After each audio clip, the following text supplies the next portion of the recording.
Hello students, welcome back. We are going to make a traditional pendant and material required for the same is a plastic sheet to cover your desk, modular dough or a kind of a clay which you can mold it. Now this clay comes in two type of things. One is a hardener that comes in blue, one is a resin that comes in red. Take out those two packets and take a talcum powder, a household powder which we generally use to apply over our hand and the surface because our hand may get sticky after using this. Take first hardener. I'm going to use half hardener today because we are just going to make a small pendant. With one kind of dough, we can make at least 2 to 3 pendants. It depends on the size. If you want make a small, you can make 3. If you make very big, you can make only 1 also. This is resin I'm going to take out and just keep all things aside. Apply some powder over your hand and the surface and begin. This is like atta गोंदना. हम आटा जैसे गोंदते हैं the way we generally do with a flour, the same thing you are going to do with this dough. You just gently keep pressing and just squeeze your dough in such a way that it becomes soft to get it mold. As you know, the name of the thing what we are going to use is mold it. So we are going to mold it, okay, and keep making your hand little dry with the help of powder. Now my dough is ready. I am going to make a half part of that, squeeze in between hand and make a circle base. Now I am making a long strip to give a boundary. Take as per your requirement. I am just going to give a boundary. The boundary is ready. The next step, I am going to make a hole to pass a thread. When you want to wear this, you can pass a thread through that. Now this is one more boundary I am giving at the center. I have just made like a swivel, and at the center I have placed one kind of a ball. Now with a long strip I am making a small different size of balls and placing that. You can use even Fevicol to paste it, but as you know this is little soft at this stage, if you press it gently it gets stuck very nicely. So if you see the change in the size, the vary in the size, like at the beginning I have made a small ball and slowly it have been changed the size into a bigger size. So that's what is required if you want to make some kind of antique look.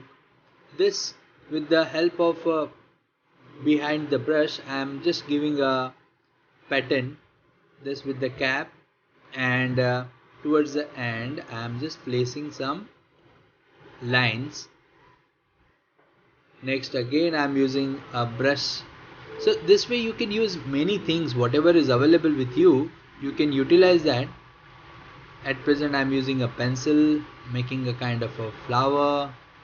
Okay, so if you see my pendant, antique type of pendant is ready. I'm putting more details. Yes, I have 3 pendant ready. Now we'll begin with the coloring. So here I'm going to give a antique look. So I want a black color entire. None of the place should leave empty, dried or white space. Just fill everything with the black color. See that while using this color you keep a rough paper under your desk. Do not forget to color behind also. While coloring your hand may get dirty, don't worry about it. You can wash it afterwards. See the paper also where you keep it is going to get dirty. Next I am going to take green color, that is olive green, and yellow to give the antique and very old ancient type of look. So here I am using a different technique. Instead of using a normal brush I am using my finger and dabbing some places to give the rusty look. You can take your choice of color whichever you like, but focus that your work should look like antique. You don't require this color everywhere, so just place it some places. And now I'm going to take a yellow color and place some more places. I know the video is little blurred because I have took this near the camera, but that's fine. Clear photo of a pendant will be showing you towards the end. My almost things are over. Now if you see, I'm just putting some more yellow color and scrubbing over the surface. Keep taking your choice of colors. So some places will be light and some will be dark, some have medium tones. It will give you very old ancient type of antique look. So that was our purpose, and now let it get dry. You can see 3 pendants are ready and ready to wear. You can wear it. You can use a thick thread or a chain to wear this antique pendant. See the glimpse of a pendant from all the side. I have tried to use a thread which was available with me. You can utilize or you can use any of the thread. You see each the detail. It looks very old and antique look. So for what you are waiting now? Like the video, share, comment, subscribe, and stay tuned for a next video. Have a nice day. Thank you.